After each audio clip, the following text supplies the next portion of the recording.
आपके पास समय भगवान ने दिया और समय का उपयोग नहीं कर रहे हैं। कुछ लोग महाकुंभ में आए हुए हैं, परमात्मा ने उनको मौका दिया है, समय दिया है। सब महात्मा समझा रहे हैं बुद्ध की तरह, अरे बीज खरीद ले, महंगा खरीद ले, महंगा खरीद ले, बो दे बो दे। पर वो क्या कर रहा है, वो इसका पर्स मार रहा है, वो उसका पर्स मार रहा है, उसका बैग उठा के भाग रहा है, उसका ये उठा के भाग रहा है। यानी कि अच्छा समय आकर के भी उस व्यक्ति से अच्छा काम किया जा नहीं रहा है, वो अच्छे समय में भी गलत कर रहा है। ऐसे समय में गलत करने वाले को करोड़ों गुना ज़्यादा पाप लगता है, करोड़ों गुना ज़्यादा पाप। आपको क्या मिलेगा, करोड़ों गुना पुण्य मिलेगा। और आप पुण्य की जगह पे पाप कर लो तो करोड़ों गुना पुण्य की जगह पाप बढ़ जाता है, करोड़ों गुना बढ़ जाता है। आप उंगली के बराबर इतना सा टुकड़ा ले जाओ सोने की दुकान पे, और सोने की दुकान पर मत ले जाओ, उसे लोहार की दुकान पे ले जाओ, किराने वाले के यहां ले जाओ। आप इतना उंगली भर टुकड़ा सोने का ले जाओ, किराने वाले की दुकान पर उसे दे दो, उसकी कीमत वो समझ जाए तो आपको एक ट्रैक्टर भर के अनाज दे देगा। आपके 4 ग्राम 5 ग्राम सोने से आपको बहुत कुछ मिल सकता है। 4-5 तोला सोना होगा तो बहुत कुछ मिल सकता है। अर्थात कोई वस्तु छोटी होती है पर उसकी कीमत ज्यादा होती है। इस समय महाप्रयाग का महाकुंभ माघ महीना चल रहा है, और ये माघ महीना ऐसा नहीं है टुच्चू मुच्चू। इस माघ महीने में प्राण छोड़ने के लिए महात्मा ने, पितामह भीष्म ने लंबे समय तक इंतजार किया, दुख को भोगा। लंबे समय बाणों की सैया पर महात्मा पड़े रहे। भीष्म पितामह काहे के लिए पड़े रहे, माघ महीना शुरू हो जाए, माघ महीना शुरू हो जाए। और लाखों करोड़ों लोगों के जीवन में माघ महीना आ चुका है, पर माघ महीने में भी लोग क्या कर रहे हैं, दारू पी रहे हैं, जुआ खेल रहे हैं, गुंडागिर्दी कर रहे हैं, कपट कर रहे हैं, छल कर रहे हैं, षड्यंत्र कर रहे हैं, बुराई कर रहे हैं, चुगली कर रहे हैं। और भीष्म पितामह क्या कर रहे हैं, दुख भोग रहे हैं कि कैसे भी माघ महीना आ जाए, कैसे भी मकर संक्रांत आ जाए, कैसी उत्तरायण आ जाए, कैसे भी साधु सन्यासियों का समय आ जाए नहाने धोने का संसार में।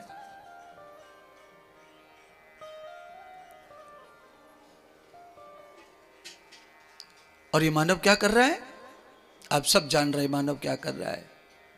आप करोड़ों में आप लोग बहुत भाग्यवान हैं, और ज्यादा, क्यों आपको कम समय में ज्यादा कमाने का मौका मिल रहा है। समय कम, कमाई ज्यादा। ये तो महीने भर में समाप्त हो जाएगा प्रयागराज का महत्व, कुंभ का, माघ महीने का। गंगा यहीं रहेगी, त्रिवेणी यहीं रहेगी, गोता लगाने वाले भी यहीं रहेंगे, पूजा करने वाले भी बार बार आएंगे जाएंगे। पर भैया ये प्रयागराज में, ये महाकुंभ में जो पुण्य उपलब्ध होगा वो और समय पर नहीं उपलब्ध होगा। समय समय पर सब कुछ प्राप्त होता है। आदमी कोई बड़ा हो जाए उसके मिलने का समय होता है, 24 घंटे उपलब्ध नहीं है बड़ा आदमी। आदमी की समाज में जब कीमत हो जाती है, आदमी को जब समाज में बड़मपन मिल जाता है तो वो 24 घंटे उपलब्ध नहीं है। फिर वो अपना समय फिक्स कर देता है, मैं 8 से 10 मिलूंगा सुबह, शाम को मैं 5 बजे मिलूंगा। और जिनकी कोई वैल्यू नहीं है समाज में, कोई तत्व नहीं है, हर समय पड़े हैं बेचारे मिलने के लिए, कभी भी मिल लो। रोड पे आ जाते हैं फावड़ा कुलाड़ी लेके, हमें ले चलो अपने घर मजदूरी को। चौराहे पर खड़े हो जाते हैं घर से निकल के सब मजदूर। क्यों? यश नहीं है उनकी जीवन में। यश नहीं है तो बाजार में बिक रहे हैं। एक दिन के लिए ले जाओ हमें, कोई 2 घंटे के लिए ले जाओ, 4 घंटे के लिए ले जाओ, हमें अपना यश दे दो, पुण्य दे दो, हमारे बाल बच्चे पल जाएंगे। आपके जीवन में यह सौभाग्य है कि आप गरीब हो सकते हैं, पैसा आपके पास नहीं होगा, नहीं होगा, भाड़ में गया पैसा, पर आपको परमात्मा ने अच्छा धन कमाने के लिए समय दिया है, और इस समय का उपयोग सही होना चाहिए। कहने का मतलब है, मुझे 45-50 मिनट हो गए व्याख्यान करते, और 50 मिनट से मैं क्या समझा रहा हूं आपको, मैं एक ही चीज समझा रहा हूं कि आपको महात्मा से धन चाहिए तो महात्मा की बात का पालन करो, अपनी बात में दम बनाओ, अपनी वाणी में दम बनाओ, अपने जीवन में कहने और करने में दम बनाओ, ताकत बनाओ। आप जो कहें, आंख बंद करके कोई आपके ऊपर भरोसा कर ले, उसने कह दिया है तो अब कोई चिंता की बात, वो पूरा करेगा। पर जिस मुंह से कहने के बाद में उसको पूरा ना करे, घोर नरक में जाता है व्यक्ति। उस बात को सफलता नहीं, उस आदमी को सफलता है नहीं जिंदगी में। जिसने जो कह दिया उसे पूरा नहीं किया, उसकी बात में दम नहीं है, यानी परमात्मा उसके साथ नहीं है, तो उसे किसी भी प्रकार का यश नहीं मिलेगा, सफलता नहीं मिलेगी। जो कह दिया उसे जीवन में गर्दन कट जाए, फांसी लग जाए, जो हो जाए, पर बात पूरी होनी चाहिए। परमात्मा उसे अपने पास रखता है, अपने पास बुलाता है, सफल करता है।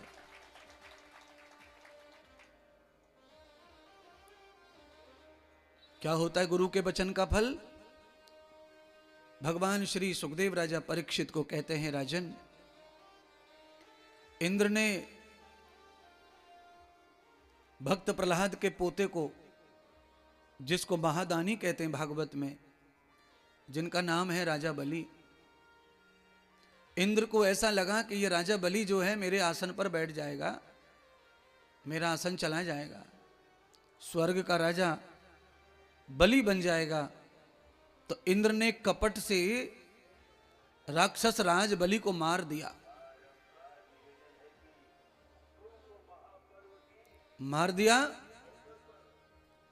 पर राजा बलि के अंदर एक लक्षण इतना अच्छा था, वो लक्षण यह है कि राजा बलि रोज तो यज्ञ करता था, रोज दान करता था और गुरु के वचन का पालन करता था।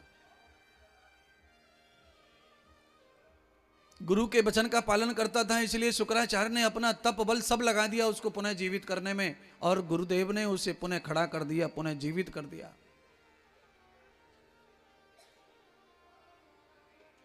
गुरु कोई शरीर नहीं है, गुरु साक्षात परम ब्रह्म का अवतार है, गुरु साक्षात प्रभु है, परमात्मा है। और गुरु के जीवन में, गुरु की परछाई में किसी के मन में संशय है, वो भी नरक का ही गामी बनता है। गुरु के बारे में संशय करना, कमजोरी का संशय करना, ऐसा मन में कभी गिलानी आ जाए, अरे क्या गुरु से क्या होगा, गुरु क्या कैसा जिंदा कर देंगे, कि एक दिन तो गुरु को भी मरना है, मरना तो डॉक्टरों को भी होता है। दुनिया भर के लोगों को जिंदा कर दिया, अनेक लोग जिंदा हो गए। लोगों की तो हाथ कट के बाहर गिर गए थे, नाकें टूट गई, कट गई, सब सीधा कर दिया डॉक्टरों ने।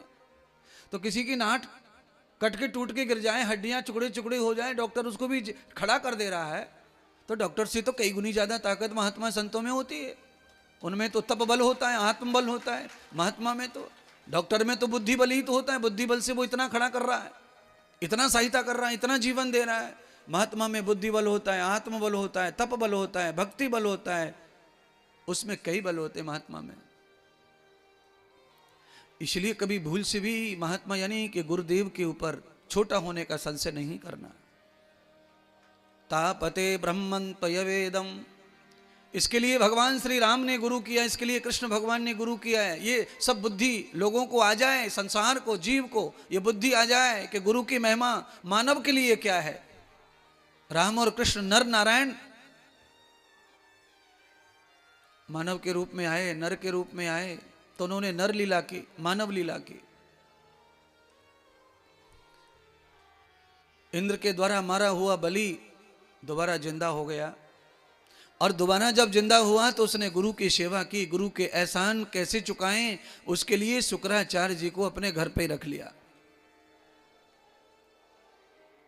शुक्राचार्य जो कहते वही राजा बलि करते, इतना विश्वास बढ़ गया। और ये विश्वास तो बढ़ ही जाता है। आप कोई महात्मा किसी के घर में कोई ऐसा चमत्कार कर दे, उसके बाद में विश्वास पूरे घर का पूरा हो जाता है। और इतना विश्वास हो जाता है कि महात्मा घर में फिर कैसे भी रहो, कैसे भी खाओ, कैसे भी सो, फिर किसी का कोई डाउट नहीं है, कोई शक नहीं है उसके ऊपर।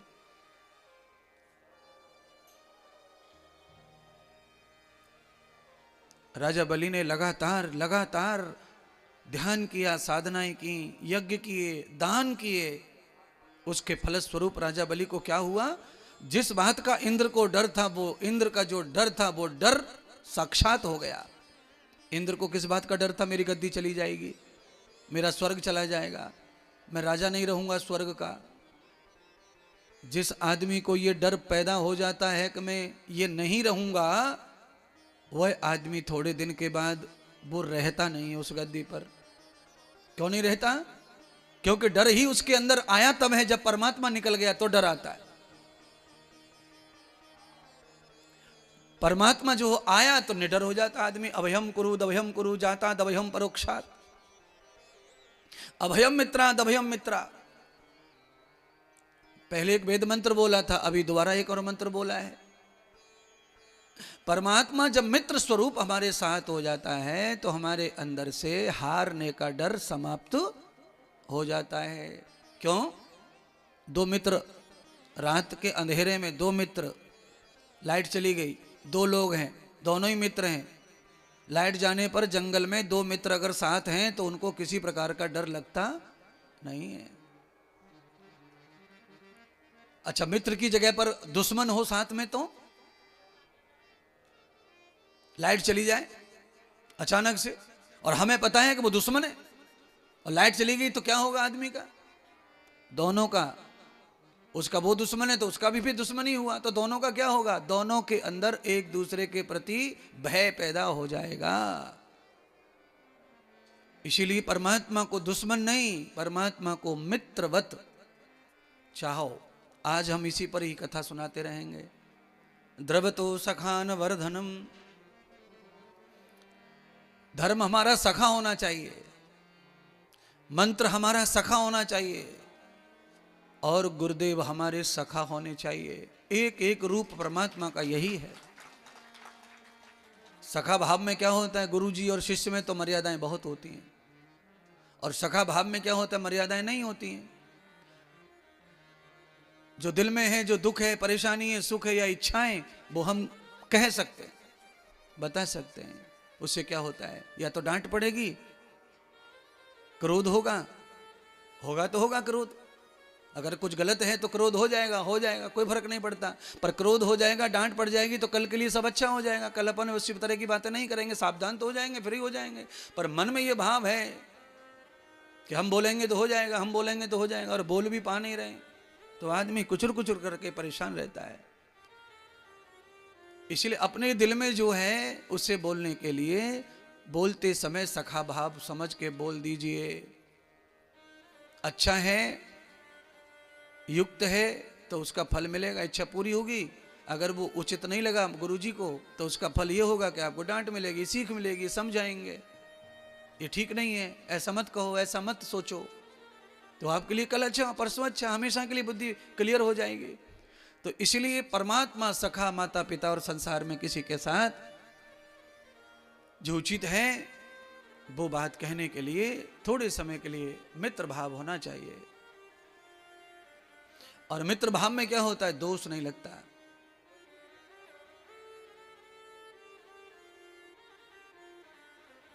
भागवत में जब हम रासलीला की कथाएं करते हैं ना, तो मुझे ऐसा लगता है अध्ययन के हिसाब से कि रासलीला में भी लिखने वाले ने बहुत सारी बातें लिखी नहीं है, उससे भी ज्यादा हुआ होगा। पर जो उचित लगा वो लिख दिया फायदे का, और जो ठीक नहीं होगा वो नहीं लिखा। क्योंकि प्रेम जो होता है वो अनमोल है, और प्रेम की कोई दीवार नहीं है, प्रेम की कोई सीमा और दीवार नहीं है। यहां से आकाश तक प्रेम के लिए रास्ता खुला हुआ है। आप जाए जितना कर लो वही कम है, आप कितनी भक्ति कर लो वो कम है, आप चाहे जितना धन कमा लो वो सब कम है। करोड़ों अरबों पड़ा है, हिसाब नहीं लग रहा। ऑफिस में 100 लोग लगे पड़े हिसाब करने वाले, पर आदमी कम ही है वो। अभी भी वो ज्यादा नहीं मानता, क्योंकि उससे ज्यादा वाले खड़े बगल में। जब तक हमसे ज्यादा वाले दुनिया में रहते हैं तब तक हम धन कमाने से कभी तृप्त होते नहीं है। आदमी को तृप्ति हो तो जाती है धन कमाने से भी, कब हो जाती है? जब उसे ये दुनिया बता दे कि भाई तेरे से बड़ा दुनिया में अब कोई धनवान, तो फिर वो फ्री हो जाता है। पर आदमी को जब तक ये लगा रहता है कि अभी तो मैं 5वें नंबर पे चल रहा हूं, मुझसे तो 4 आ गए, तो फिर वो और हाथ पैर फेंकता रहता है और योजना बनाता रहता है और अतृप्त होकर कार्य करता रहता है। एक उदाहरण से सब समझ लो। अब जिन चीजों का अभाव जीवन में होता है उसकी तृष्णा का प्रभाव भी जीवन में होता है। और जो चीजें हमारे पास में भरपूर होती हैं उनका अभाव खत्म हो जाता है, तो उनका प्रभाव भी खत्म हो जाता है। आप 3 किलो रबड़ी लेके आ जाओ और 3 किलो रबड़ी को लेकर खाने बैठ जाओ तो थोड़ी देर तक तो ठीक है, 5, 7, 10 मिनट तो आप खाते रहो, चम्मच से खाते रहो, बतराते रहो, खाते रहो, बतराते रहो। 300, 400 ग्राम, 500 ग्राम पेट में जाएगी, रबड़ी का प्रभाव खत्म होने लग जाएगा, रबड़ी का प्रभाव कम होने लगेगा। फिर आदमी क्या करेगा मालूम है? बीच में एक आध नमकीन का कुटका मारेगा, फिर 1 चम्मच रबड़ी मारेगा, फिर पानी का घूंट मारेगा, फिर चम्मच रबड़ी मारेगा। अब कंटिन्यू जो ठूस रहा था रबड़ी को वो बंद हो गया, क्योंकि अब जा नहीं रही है, वो प्रभाव कम हो गया, उसका लालच कम हो गया। तो अब नमकीन को लालच बढ़ गो, क्योंकि हो गया तृप्ति। भोग से ज्यादा सामग्री से आदमी थोड़ी देर में ही तृप्त हो जाता है, फिर उसके पास क्या बचता है? ओम, ये बचता है उसके पास। हाँ,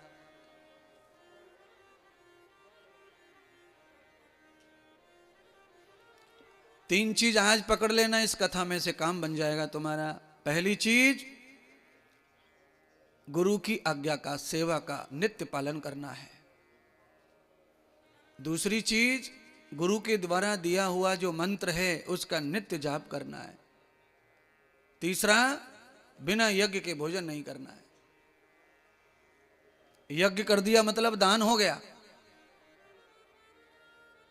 यज्ञ के 3 फल हैं।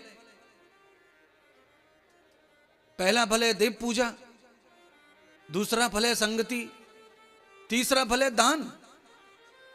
यज्ञ करने से, यज्ञ कर्म करने से आदमी को 3 कर्म करने के फल एक साथ ही मिल जाते हैं यज्ञ से। दान का भी फल यज्ञ में ही समाया हुआ है, संगत का फल यज्ञ में समाया हुआ है। यज्ञ करने वाले का संगठन सत्य हो जाता है, झूठा नहीं बचता उसके साथ कोई। जितने भी पाखंडी झूठे लोग हैं वो अपने आप कट होते जाते हैं और अच्छे लोग उससे जुड़ते चले जाते हैं। यज्ञ के परिणाम ही ऐसे हैं। क्यों? यज्ञ में ठोस चीज ही बचती है, कमजोर चीज तो जल के राख हो जाती है। यज्ञ में कुछ को चढ़ाओ, आप कुछ भी चढ़ाओ, जो आपको पटे घर में वो सब चढ़ाओ, पर जो वस्तु ठोस है वही बचेगी। और जिस वस्तु में थोड़ी भी हवा प्रवेश हो सकती है, ऑक्सीजन जा सकती है अग्नि में, वो बचने वाली नहीं है। अच्छा बोलो, लकड़ी ठोस होती है कि पोली? ठोस होती है, फिर भी जल जाती है अग्नि। क्यों जल जाती है? क्योंकि अग्नि में, लकड़ी में ऑक्सीजन भी होता है। जिस वस्तु में ऑक्सीजन नहीं होता वो आग नहीं पकड़ेगी। जिस वस्तु में कार्बन डाइऑक्साइड नहीं है वो भी आग नहीं पकड़ेगा। तो ऑक्सीजन में भी अग्नि है और कार्बन में भी अग्नि है, ये दोनों लकड़ी में होते हैं और इसलिए वो आग पकड़ लेती है। घी में ऑक्सीजन होता है, तेल में होता है, इसलिए वो आग पकड़ लेता है। पेट्रोल डीजल में कार्बन डाइऑक्साइड होता है, इसलिए वो भी आग पकड़ लेता है। इसलिए हवन में चढ़ने वाली हर वस्तु आग पकड़ लेती है। एक चीज ऐसी है जिसमें ऑक्सीजन नहीं है, वो क्या है? सामग्री में मान लो कोई पत्थर आ जाए, कोई लोहे का टुकड़ा आ जाए, उसमें ऑक्सीजन नहीं है और कार्बन डाइऑक्साइड उसमें है, पर वो गुप्त है, वो ओपन नहीं है, इसलिए वो आग नहीं पकड़ेगा। पड़े रहने दो हवन कुंड में, 100 साल तक पड़ा रहेगा वो, पर आग नहीं पकड़ सकता है। वही लोहा आग कब पकड़ेगा? जब वो कारीगर के पास पहुंच जाए, ज्ञानी के पास। अगर वो ज्ञानी के पास पहुंच गया, लोहा लोहार के पास पहुंच गया, तो वही लोहा आग पकड़ लेगा। सोना सुनार के पास पहुंच गया तो आग पकड़ लेगा, और यज्ञ में डाला तो आग नहीं पकड़ रहा। कई लोग सोना चढ़ाते हैं, यज्ञ में सिक्का चढ़ाते हैं, सिक्के को तपाते हैं, पर वो गलता नहीं है, पिघलता नहीं है, क्योंकि पिघलने के लिए पंडित ने, आचार्य ने उसे डाला ही नहीं है। आचार्य उसके ऊपर ऐसी आग जला रहा है, ऐसी अग्नि जला रहा है, ऐसे सामग्री डाल रहा है, ऐसा घी डाल रहा है जिससे वो पिघल ना जाए। उसको अकल है इतनी तो। और सुनहार ऐसा नहीं करता, सुनहार अग्नि ही ऐसी जलाता है कि वो पिघल जाए। तो मैं आपको ये बताना चाहता हूं, ऐसा यज्ञ करो कि उसमें सोना नष्ट ना हो, बुद्धि से, यानी कि ज्ञान पूर्वक भजन करो, ज्ञान पूर्वक सेवा करो, ज्ञान पूर्वक दान करो, ज्ञान पूर्वक विवेक पूर्वक अनुष्ठान करो, अंधी बहरे गूंगा होके मत करो। कुछ माताएं बहनें, कुछ बंधु सखा अंधे बहरे गूंगा हो जाते, फोन हाथ में लगा है और कान पे धर के फोन भा भा धा धा भा भा धा धा पा पा धा धा पा पा पा पा पा पा अपनी धुन में गाते चले जाते हैं, बोलते चले जाते हैं, बोलते चले जाते हैं, ध्यान ही नहीं है इधर का उधर का, कहीं का ध्यान नहीं है, धाड़ धाड़ धाड़ धाड़ धाड़ धाड़ धाड़ धाड़।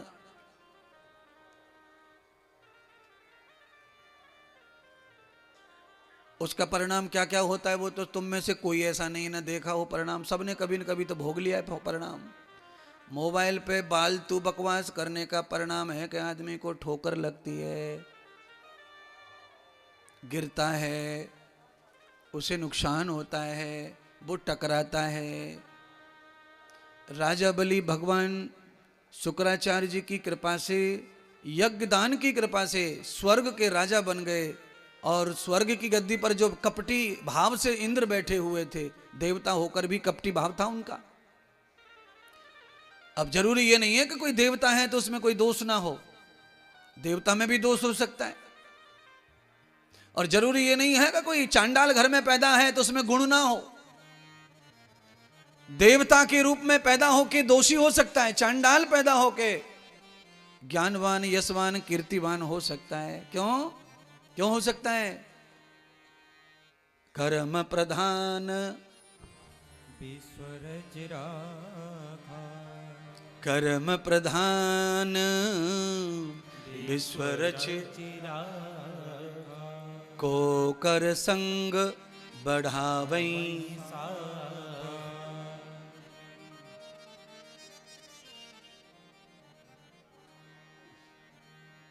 प्रमाण ऐसे ही सरल सरल महात्माओं के उससे बात समझ में आ जाती है।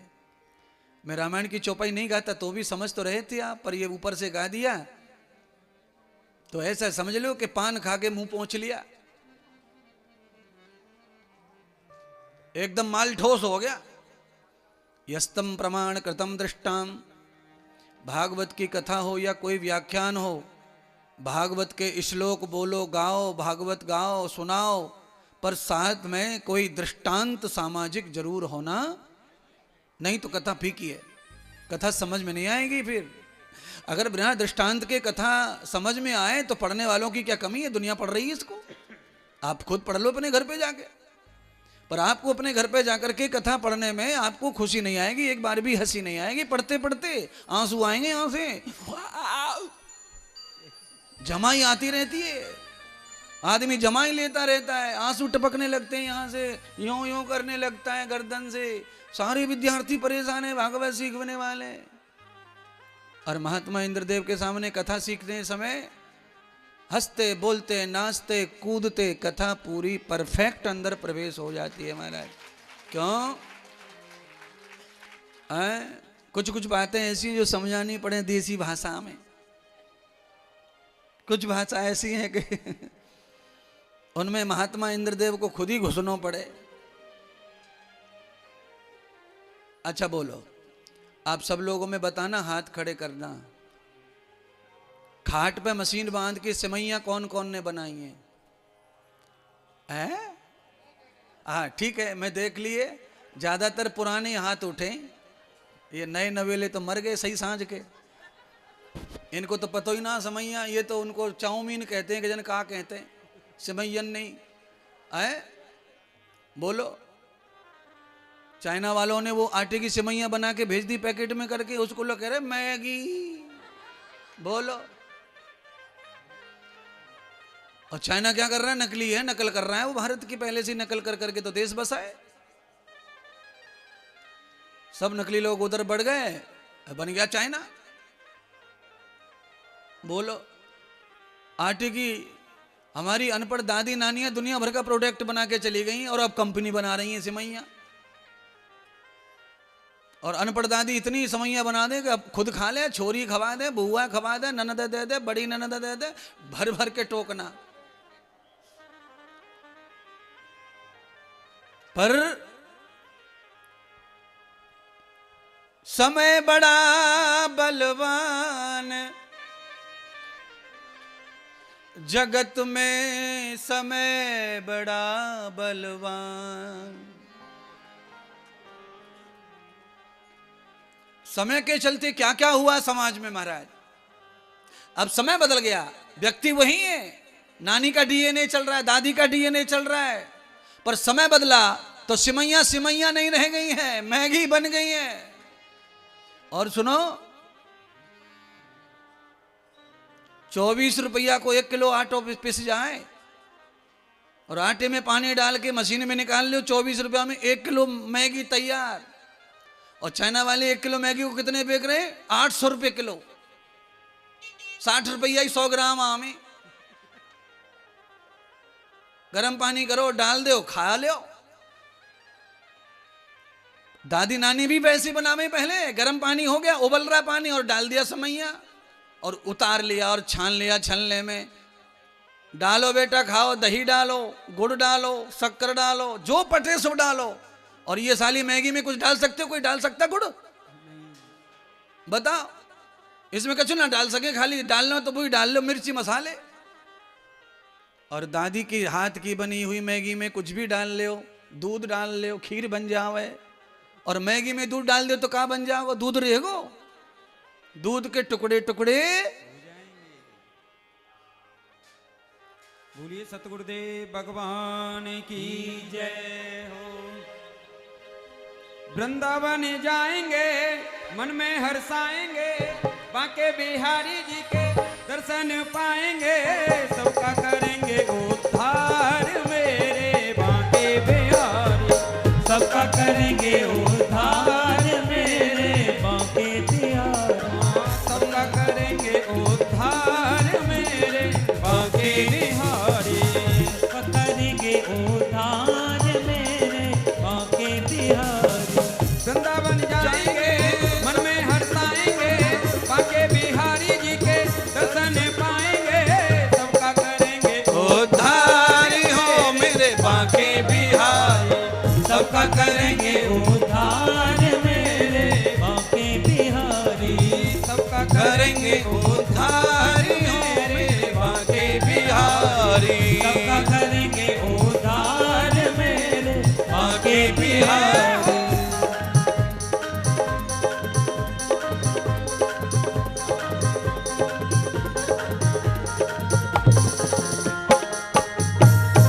बोलिए श्री बांके बिहारी लाल की जय हो।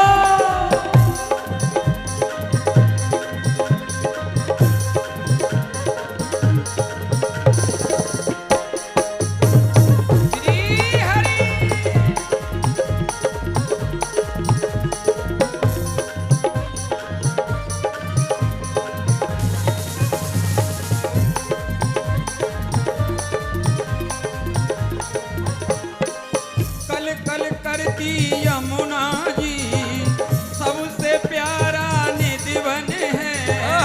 कल कल करती यमुना जी, सबसे प्यारा निधिवन है। संत समागम संतों का वो जीवन का दर्पण है। संत समागम संतों का वो जीवन का दर्पण है। पूरी करते आए सबकी आस बिहारी, निधिवन में सुनते हैं सबकी आस बिहारी।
तरसता है। ब्रज भूमि पर पावन प्रेम बरसता है। रात दिना ब्रज भूमि पर पावन प्रेम बरसता है। जगह जगह दरदारा आश्रम और गौशाला, जगह जगह पर देखो आश्रम और गौशाला। संत हजारों फेरे हरि नाम की माला, संत हजारों फेरे हरि नाम की माला। संकट मिटाएंगे मन में हंसाएंगे ताके बिहारी जी के। देखो चौथा दिन है और जो आज पहली बार आए वो जरा 4 दिन का फाइल उठाओ। पहले दिन जो आज पहली बार आए हैं, शर्माओ नहीं। वृंदावन हाँ वृंदावन जाएंगे मन में हंसाएंगे बाके बिहारी जी के दर्शन पाएंगे। सबका करेंगे उद्धार मेरे बाके बिहारी, सबका करेंगे उद्धार मेरे बाके बिहारी। सबका करेंगे उद्धार मेरे बाके बिहारी, सबका करेंगे उद्धार मेरे बाकी बिहारी।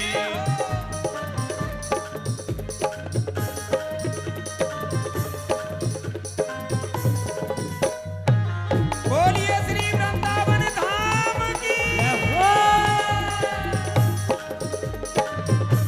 क्या रे?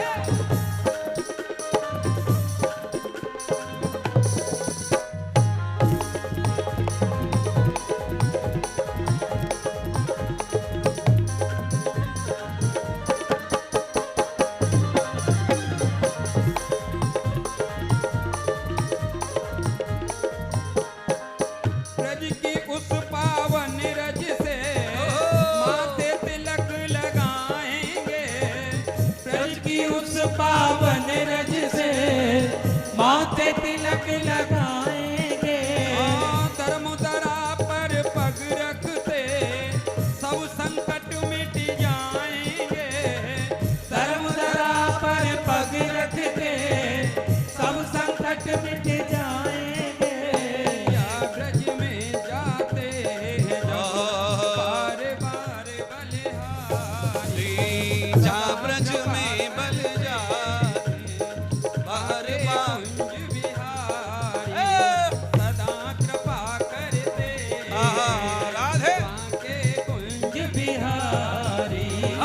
सर को झुकाएंगे मन में हंसाएंगे बाके बिहारी जी के दर्शन पाएंगे।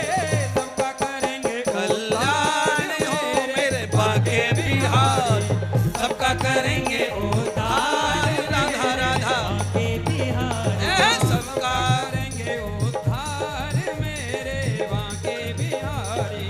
सबका करेंगे उद्धार मेरे बाके बिहारी। वृंदावन जाएंगे मन में हंसाएंगे बाके बिहारी जी के जय जय। दर्शन पाएंगे। सबका करेंगे उद्धार मेरे बाके बिहारी, सबका करेंगे उद्धार मेरे बाके बिहारी। सबका करेंगे उद्धार मेरे बाके बिहारी, सबका करेंगे उद्धार मेरे बाके बिहारी।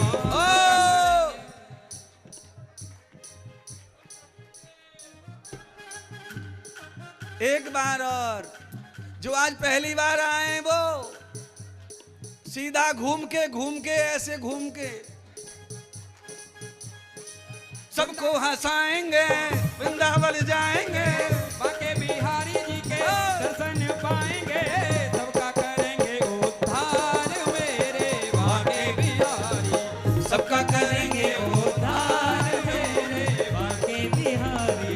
सबका करेंगे उद्धार मेरे बाके बिहारी, सबका करेंगे उद्धार मेरे बाके बिहारी। सबका करेंगे उद्धार मेरे बाके बिहारी।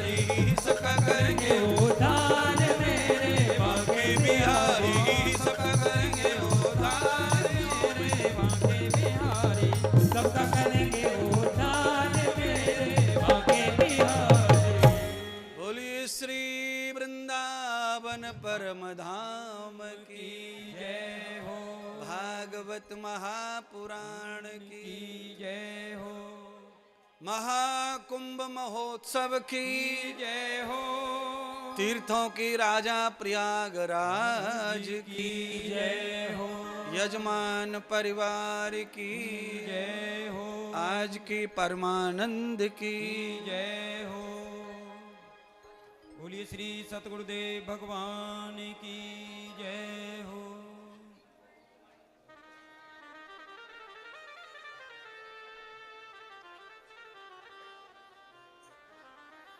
भगवान सुखदेव कह रहे हैं राजा परीक्षित को, राजन, शुक्राचार्य की सेवा करने का फल, गुरुदेव की सेवा करने का फल राजा बलि को मिला कि राजा बलि स्वर्ग के राजा बन गए,